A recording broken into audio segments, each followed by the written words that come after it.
Wonder Valley, an unpublished story by William Hillyard. You might have passed through here, maybe, out for a drive with time on your hands. You might have taken the long cut to the casinos of Vegas from the soulless sprawl of L.A. You'd have driven way beyond the outer reaches of suburbia, beyond its neglected fringe of citrus groves, past the outlet malls and the desert resorts, past that remote high desert national park and the Marine base, past the next service's 100-mile sign, and any reason anybody really drives out this way anyway. You'd have blown through here at 60 miles an hour, probably, along a potholed and corrugated tarmac, the only asphalt for miles. If you were messing with your radio or fiddling with your phone, you might not have even noticed the grid of washboard tracks scraped from the sparse, hard scrabble of greasewood scrub in this nowhere corner of the Mojave. You can turn off the pavement, of course, turn onto any one of the bumpy dirt roads. These are public right-of-way, county-maintained easements between dry homesteads. You probably didn't, though. Few people do. And that's the way the people who live out here like it. If you turned off onto dusty Steeg Road, however, driven north through the miles of stinted scrub, past the empty shells of abandoned shacks, the sparsely spaced shanties of cobbled-together junk, you'd come to the dilapidated cabin where Rika McGuire once lay nude in the old cream-colored school bus that was her home. You won't find the old Wayne school bus parked there now, though. Rika's son towed it to his place. Then Ned Bray bought it. It's now another mile up the road, past Willie Mitchell's place, and the old circus elephant trailer, and the rusty Volvo, once owned by one of the Beach Boys. It's parked on Ned's 5-acre parcel next to what's left of his homestead cabin, way up there at the northern edge of Wonder Valley.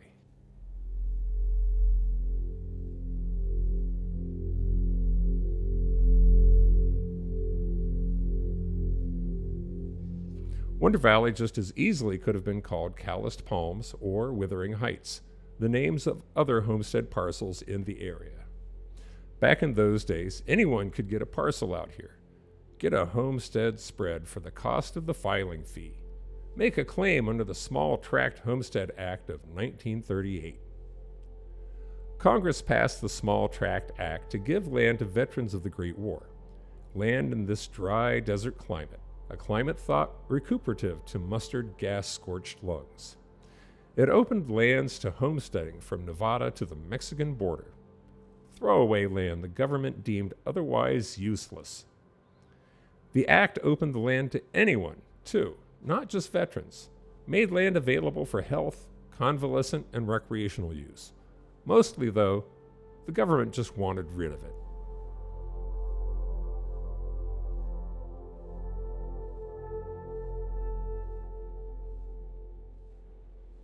This land had been open to homesteading before 1938, too. There are a few remnants of original homesteads in Wonder Valley. The quarter section, 160-acre type, filed under the Homestead Acts that privatized much of the West with the goal of turning America's vast God-given wastes into bountiful man-made gardens of Eden.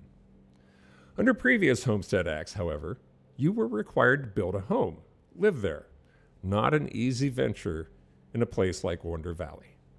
A place not at all conducive to human habitation. A few homesteaders made it go here, however, and a few of those homesteads survived, only to be divided and subdivided into remnants, parted out piecemeal over the generations so that most have been whittled down to fewer than 20 acres each. The Small Tract Act, however, waived the residency requirements. All you had to do was choose a 5-acre rectangle from the General Land Office map and pay your $5 filing fee. They had divided the valley on paper, 336 by 660-foot parcels, roughly 2 city blocks each, and overlaid that on the land without regard to topography. There were no roads back then, few markers. It was up to you to find the property you chose. Parcel locator services popped up. For a fee, they'd help you locate your land. There were 142 small tract homestead applications filed in 1941, the first year the land became available. But by year's end, World War II preoccupied America. Gasoline and tires for travel grew scarce. The strong legs and backs needed to improve this land were off fighting tyranny abroad. After the war, however, things changed. The 50s saw the advent of California car culture, the atomic age, the Cold War, nuclear families, bomb shelters. Hollywood westerns fed a nostalgia for simpler times. Out in the desert, the Old West lived, the purple mountains' majesty, the changing colors of the desert sunset, the wide open skies, the limitless stars. In Wonder Valley, people discovered, you could get your very own home on the range, claim your own personal piece of the wild, wild West. Magazines published pieces. It's easy to make a small tract claim. Anyone can get land, inciting what the LA Times called one of the strangest land rushes in Southern California history. By 1952, the Federal General Land Office had processed more than 12,000 homestead applications in the area. And by the mid-50s, they had a backlog of some 60,000. They could no longer keep up. Lines trailed out of the government land office. Even movie cowboy Ronald Reagan staked a Wonder Valley claim. Once you chose your plot of land and located it, you had 3 years to prove up your parcel. Clear the land, build a cabin. Ronald Reagan didn't prove up his parcel. In fact, few people did. Few could stand the scorching months of triple-digit heat, or the icy winter chill, the snow and the flash floods, or the constant wind that blasts like a furnace in the summer and bites to the bone in the winter. Most drove the 3 hours out here from LA, took one look at the dry, scruffy land, blistering in the summer heat, no roads, no water, and they got right back into their cars and drove right back home.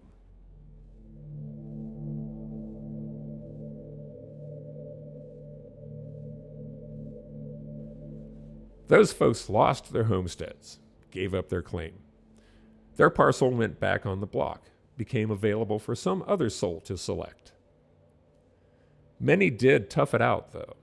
They spent their weekends banging nails into lumber and mortaring desert rocks together into walls.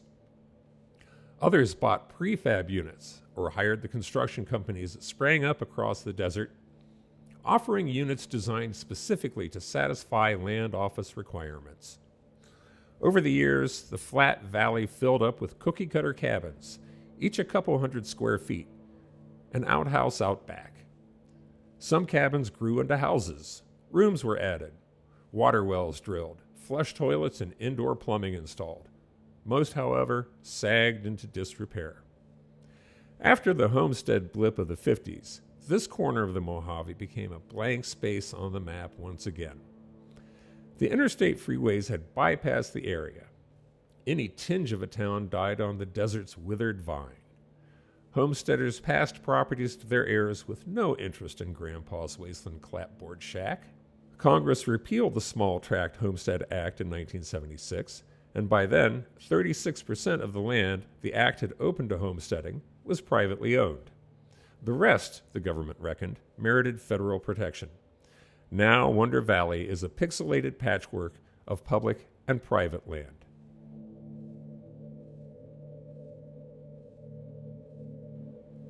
Through the 80s and 90s, Wonder Valley crumbled into a sort of postmodern ghost town, an eerie ghost suburbia in the dry desert wastes. Squatters squatted in the old, forgotten cabins. LA's downtrodden, drifting east from town to town, chasing cheaper and cheaper rent, occupied others. Mental institutions resettled patients out here. Prisons dumped inmates out on early release. Vacant cabins had their windows scrapped, their metal scavenged, the shacks stripped to bare shells, doors and chairs and siding and walls hauled away and burned to heat the newcomers' homes in the freezing high desert winter. Open squatters' fires, built on bare concrete floors, sometimes spread to the walls, the roof. improvement fires, the fire department called them. They let them burn, let them prove up Wonder Valley by removing another rundown shanty. Remaining residents burned down eyesores, too, tore down drug dens, dismantled desert blight. A federally funded program, Shack Attack, actually paid contractors to demolish the development it once encouraged. Today, few of the original 4,000 cabins remain.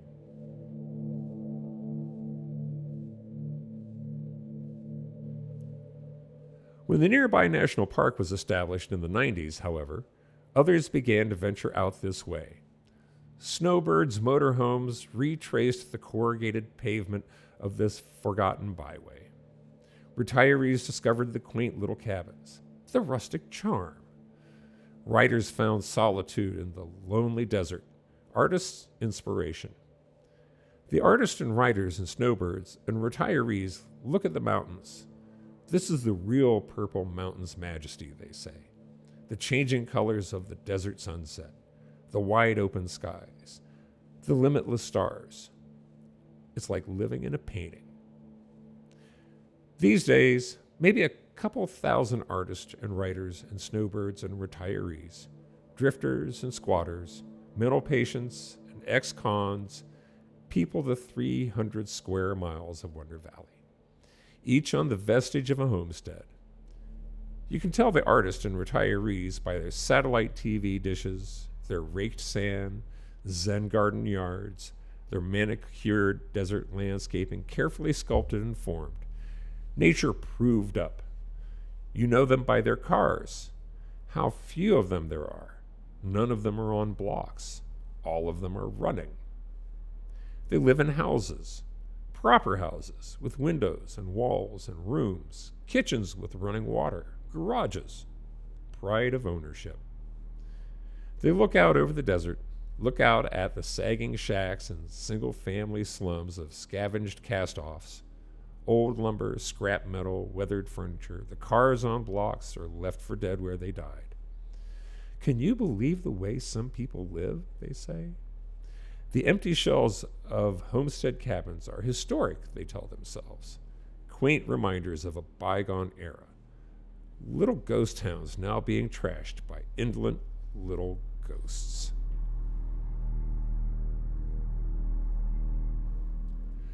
Ned Bray lives on a 5-acre homestead plot up at the northern edge of the valley. His parents bought him the place 25 years ago, sight unseen. Then they packed him up and shipped him out here. Figured he couldn't harm anyone way out here in the middle of nowhere. Recently, some anonymous artist or retiree called the county, reported Ned. His place is an eyesore, they said. It needs to be cleaned up. Junk everywhere. The mounds of wood and stucco, the piles of parts, the wind-blown trash that flaps from the greasewood scrub like withered fruit. Ned's parcel had been proved up. At one time it had a cabin on it, indoor plumbing even, and a big mesquite tree out front near the road. Ned used to live in the cabin on his property, and for a while Cindy McCollum and her son Danny lived there too. Cindy had lost her home in town, and Ned invited her to share his Wonder Valley cabin with him.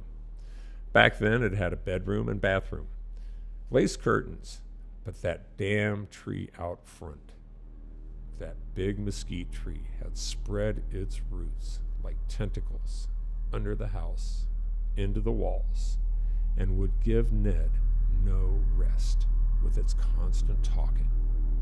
5 different voices from the wall, the swamp cooler, the toilet. It was like 5 radios you could never turn off, man. Ned had to keep the toilet sealed tightly to keep that demon thing from getting out into the house. He spent nights on end crouched there waiting for it. He caught the demon thing once, caught it running back to the bathroom. He beat and beat the little bastard with a baseball bat, tried to kill it. He tore the walls out looking for the voices, destroyed the cabin, chopped down the tree, and dug out the stump. He dug down into the septic tank and flung the muck out. Disgusting work, man, until he got that thing out and the voices were gone. It was Rika McGuire who had finally got Cindy out of Ned's place. took her and her son Danny to a friend's to stay. Ned had been ranting about the voices, that damn tree, its roots. He had been sitting in the corner, rocking back and forth, waiting for the demon, when 4-year-old Danny stumbled sleepy-eyed to the bathroom. Ned beat him with that bat until the child passed out. Danny woke up vomiting blood. The police were called, but they wouldn't come. It was too far. It was a domestic dispute. Rika came and got Cindy and Danny out of Ned's house. There was no ambulance, no hospital. Children heal. Rika didn't live in her old cream-colored school bus back then. She had 10 acres and a sandy pass on Valley Mountain, the rocky crag that scars deeply into Wonder Valley. She had her bus parked there, though, next to the cabin. She'd had that bus for years, had bought it when she lived in Oregon, kept it outside the Portland Victorian where she raised her family. There, a single mother on welfare, she picked beans and berries to get by. Her kids never realized they were poor. But after those kids had grown and gone, a heavy weight lifted, and Rika McGuire floated free. In that Wayne school bus, she set out south, an old hippie bumping down the coast. She spent some years in Humboldt, trimming marijuana bud for cash, and living in the school bus she had outfitted like a motorhome. From there, she pressed further south, drifted to the edge of town after town until the towns ran out at Wonder Valley. She parked her bus behind the cluttered cabin where her son had settled his family. It was tough on her at first, but she came to love the desert, the wide open skies, the limitless stars. When the wind wasn't blowing and the heat wasn't so bad, the ear-ringing quiet was more calming than lonely. After a while, she found a place, that old homestead cabin on 10 acres nestled in the rocks of Valley Mountain. An old woman agreed to sell it to her. $15,000. She'd make payments, a couple of $100 a month. She had no well, no water, but that didn't matter. You can't drink the well water out here anyway. It's too full of salts and minerals and comes out of the ground at 140 degrees. No, Rika would haul water like most everyone else. Her cabin had a 2,000-gallon tank. That would last her about a month. Rika had contracted polio as a child and wore a leg brace, but that disability meant she got $750 supplemental security income each month from the government. She could live pretty good out here on that, and she was smart. She learned the system, the way things worked. Once she got a real address, became settled, she could take advantage of county services. She hired Cindy McCollum as a county-paid in-home service worker. Cindy would clean Rika's cabin periodically and help her get around. Rika also convinced Meals on Wheels to drive all the way out to her place. She was the last stop on the route, got the last of the food, enough for her and her dogs and her cats. For a while, things were pretty good for her. But only a few years later, Rika McGuire was back in her old Wayne school bus, parked in front of that dilapidated cabin down by her son's ramshackle shack. She'd moved back into it, had it towed off the Valley Mountain property, the property that was no longer hers. You see, Congress had voted to purge fugitive felons off the SSI rolls. They matched old arrest warrants with Social Security records, tracked down the aged and infirm, revoked their benefits. That's how Rika lost hers. She got a letter in the mail.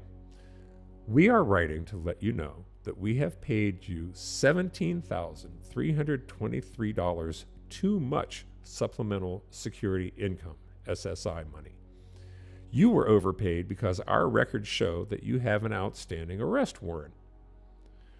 Her SSI payments abruptly ended, and the government wanted its $17,000 back. Back in 1965, Rika had done something dumb. She was raising 3 children on welfare when she found some woman's checkbook. As another mother drove her around town, Rika wrote bad checks. Busted and booked, she did time, 5 months, but she never completed her probation. Now, 40 years later, she was back in the bus. It no longer ran.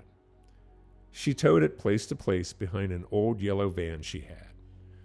She bootlegged power at vacant shacks using her daughter's info or made up names until the power company caught on. She was smart. She knew the system. But without a fixed address, she had lost other benefits too. The Meals on Wheels, the county paid in-home service worker. The artists and writers and snowbirds and retirees watched her through their tinted windows. Can you believe the way she lives? Her son had gotten into meth. His wife had left him. He had moved into an apartment in town and left his place to a crew of lowlifes.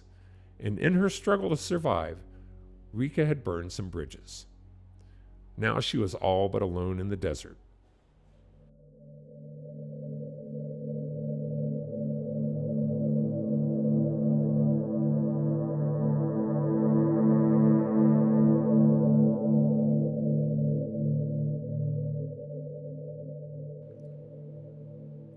The heat peaked at 118 degrees the day Ned Bray stopped by to check on Rika and found her lying nude on the bed in her cream-colored bus. Ned had been worried about her. She'd run out of water. She wasn't tolerating the heat so well. He had convinced her to go to town the day before, to get out of the record heat, to go to the library where there was air conditioning. Wonder Valley has a community center. It's on the paved road next door to the fire station. The county runs it. Residents pay for it with their taxes. The community center is supposed to be a sanctuary from the heat. It's supposed to be air conditioned. It's supposed to be open to the public on days when it's really hot.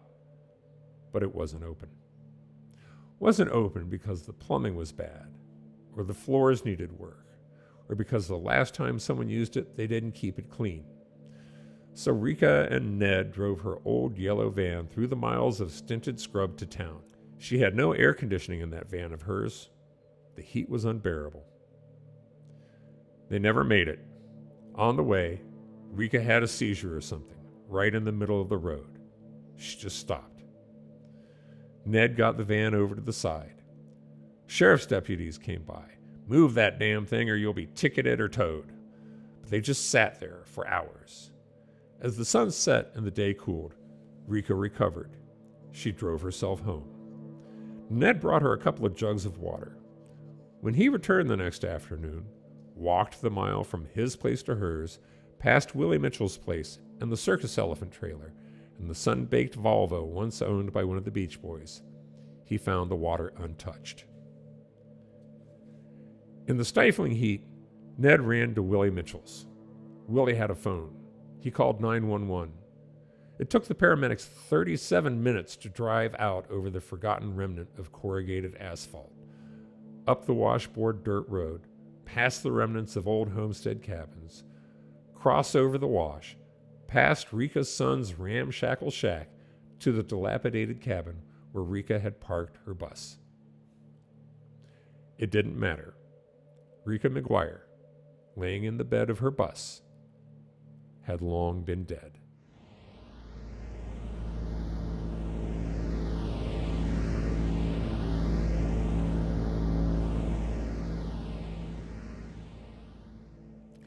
I drove out there, beyond the reaches of suburbia, beyond its neglected fringe of citrus groves, the remote high desert national park, out past the next service's 100 miles sign. I turned off the corrugated pavement and rattled north through the miles of stinted scrub, billows of dust roiling behind my car. It was hot. Ahead of me, a dust devil stumbled like a drunk across the sandy road, ripping wind-blown trash from the greasewood scrub and flinging it into the air, up and over the dilapidated shack where Ned Bray had found Rika McGuire dead. I had gotten the county coroner's report. It concluded probable heat stroke was a significant condition contributing to Rika's death, but not the cause. Ned had tried to explain to the officials that Rika hadn't been well. She'd run out of water. The week of record high temperatures had taken its toll. But they had found some pot in the bus, a pipe. Determined she had a history of smoking cigarettes and marijuana, and listed the cause of her death as chronic drug abuse. There was no toxicology report. When I asked about it, the coroner's people just shrugged, agreed it made no sense. There was nothing in the report to justify those conclusions. They'd have to look into it, pull the file, call down to archives and have it brought up. They'd have to talk to so-and-so when she got back from wherever. Out in Wonder Valley, I parked my car in front of the dilapidated cabin where Rika had parked her bus, the spot where Ned had found her. The lonely silence had made my ears buzz. Rika McGuire isn't the only one who has died out here, died from the heat. A man lived in the cabin right next door to the parcel where Rika died. His truck broke down between here and town. He tried to walk home. He didn't make it. And there's Sean Pritchard. Sean grew up in Wonder Valley, lived for a time in the cabin just next door to the east.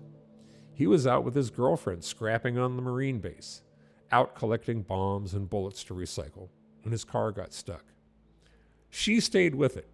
He walked for help. The Marines found their raven-picked and coyote-eaten corpses weeks later. There have been others, too. Others who no one bothered to look for, who no one knew were missing. Like the guy whose femur Jill Davis shows to visitors. Jill has the place still further to the east. She found the leg bone in the wash at the end of the valley. Poor chump. The cops couldn't even be troubled to drive out from town to retrieve the guy's sun-bleached remains. You can see Rika's son's ramshackle shack from the place where Rika died. From there, it looked like a pile. A swept-together pile that no one ever bothered to pick up. An old photomat booth stood like a gatehouse in front of the shack, walled in from the world by parapets of scavenged lumber, campers, and cars. Jill Davis wanted to buy it. Buy it just to clean it up. Can you believe the way some people live? Up close, the son's house looked like it had exploded. The doors were flung open, the windows smashed out, the insides thrown outside, scattered everywhere. Household items, children's clothes, books, and papers. Cars left where they had died. A Bible standing on end blocked the dirt drive, its pages swollen thick in the heat. A couple of pit bulls bounded at me from under a 10-foot travel trailer parked behind the cabin. "Are you looking for Nutty Ned?" A woman answered me through the window of the trailer, her short blonde hair and bare shoulders visible through the ragged curtains. She didn't seem too used to visitors. Plopping out of the trailer, she pulled an oversized shirt over her body. Her heavy, pale breasts squished out through the cut-off armholes as she pointed the direction to Ned's.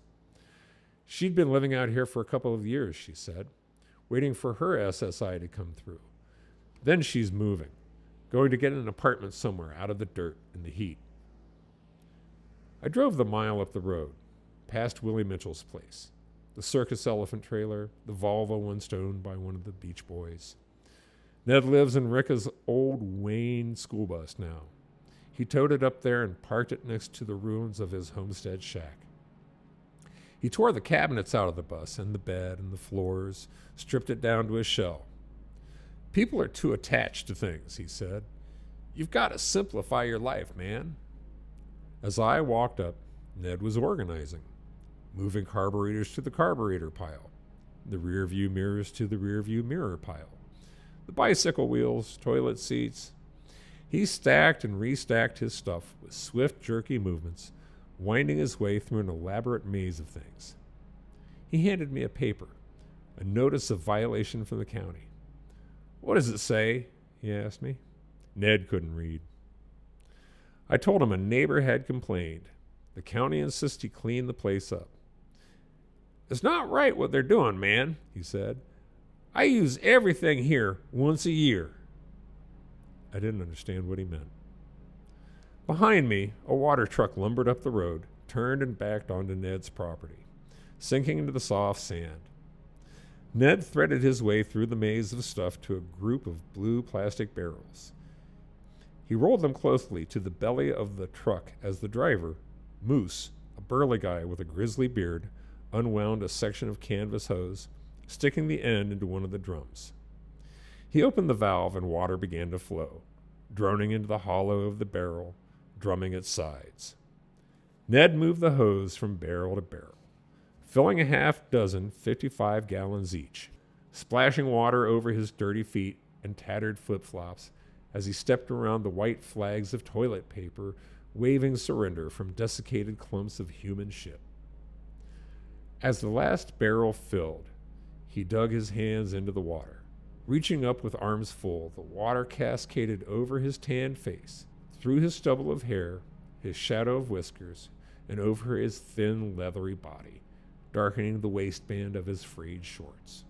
"I'm going to put the rest of this water in that hole there," he shouted to Moose, gesturing to an open pit in the dirt. "I dug a well down there. I'm going to fill it up." Ned dragged the hose to the hole. Moose shot me a hesitant look, then opened the valve on the truck. We stood with our hands in our pockets and watched the water gush forth from the open end of the canvas hose. "You gotta have water, man," Ned said as the remaining 1,000 gallons of water sank into the thirsty desert sand. "You can't live out here without water."